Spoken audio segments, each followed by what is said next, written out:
Bismillahirrahmanirrahim. Assalamualaikum warahmatullahi wabarakatuh. Perkenalkan, nama saya Tazkia Aulia Rihadatul Aisy dengan NIM 11940301338, jurusan Manajemen Dakwah kelas 5C. Baik teman-teman, di sini saya akan sedikit menjelaskan ataupun mengulas mengenai pembelajaran yang telah dipelajari pada pembelajaran Manajemen Organisasi dan Kelembagaan Islam. Baik, langsung saja kepada pembahasan. Manajemen adalah suatu seni dalam ilmu menyusun sebuah strategi dalam organisasi. Sedangkan pengertian organisasi merupakan sekumpulan orang yang bekerja sama secara rasional dan sistematis. Nah, kelembagaan merupakan suatu sistem badan sosial atau organisasi yang bergerak dalam suatu usaha untuk mencapai suatu tujuan tertentu.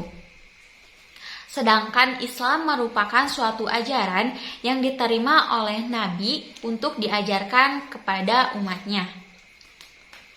Nah, tidak hanya itu, setiap aliran-aliran mempunyai keyakinan dan pandangan tersendiri tentunya ya terhadap apa-apa yang terjadi di sekitarnya. Nah, maka dari itu, jika ada yang beranggapan mengenai organisasi sebagai salah satu perusak dalam keyakinan, maka hal itu jangan menyalahkan suatu organisasinya, tapi salahkan orang-orang yang mempunyai pemikiran dangkal seperti itu. Nah, berarti jika ada orang yang mempunyai pemikiran seperti itu ya, berarti dia tidak menanamkan rasa toleransi antara sesama. Sehingga sisi baik dalam suatu organisasi ini diantaranya yaitu dapat menjalin silaturahmi antar satu sama lain, lalu menguatkan rasa kepercayaan atau akidah yang kita anut, lalu menghargai satu sama lain ataupun toleransi dan menumbuhkan rasa toleransi ya tentunya. Nah, dalam hal ini kita bergerak akidah karena apa? Hakikatnya antara yang dikeluarkan pemerintah itu tidak lain dari hukum agama. Sehingga dalam aspek ini, sebagaimana telah difirmankan oleh Allah Subhanahu wa taala dalam Quran surah An-Nisa ayat 59 yang artinya, wahai orang-orang yang beriman, taatilah Allah dan Rasul-Nya serta ulil amri yang memegang kekuasaan, dan apabila kamu berbeda pendapat tentang sesuatu apapun, maka kembalilah kepada Allah dan Rasul-Nya. Nah, sekarang apa sih manfaat yang saya pelajari selama pembelajaran manajemen organisasi dan kelembagaan Islam itu sendiri?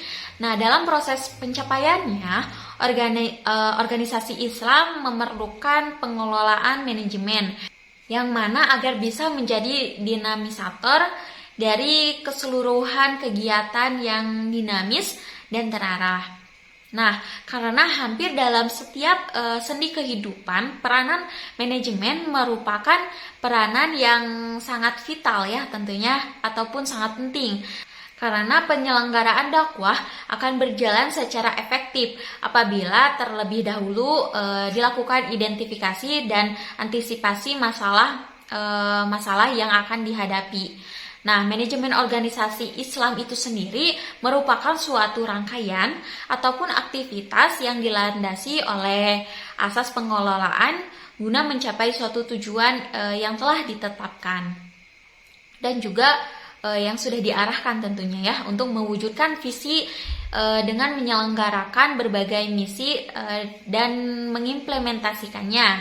Nah, nilai-nilai yang dikembangkannya itu berdasarkan asas, nilai, dan prinsip-prinsip Islam. Nah, teman-teman, asas ataupun dasar suatu organisasi Islam merupakan yang bersumber berdasarkan Al-Quran dan As-Sunnah ya tentunya, dan ijtihad dari mayoritas ulama Islam. Mungkin cukup sekian dari saya, kurang lebihnya saya mohon maaf. Wabillahi taufiq wal hidayah. Wassalamualaikum warahmatullahi wabarakatuh.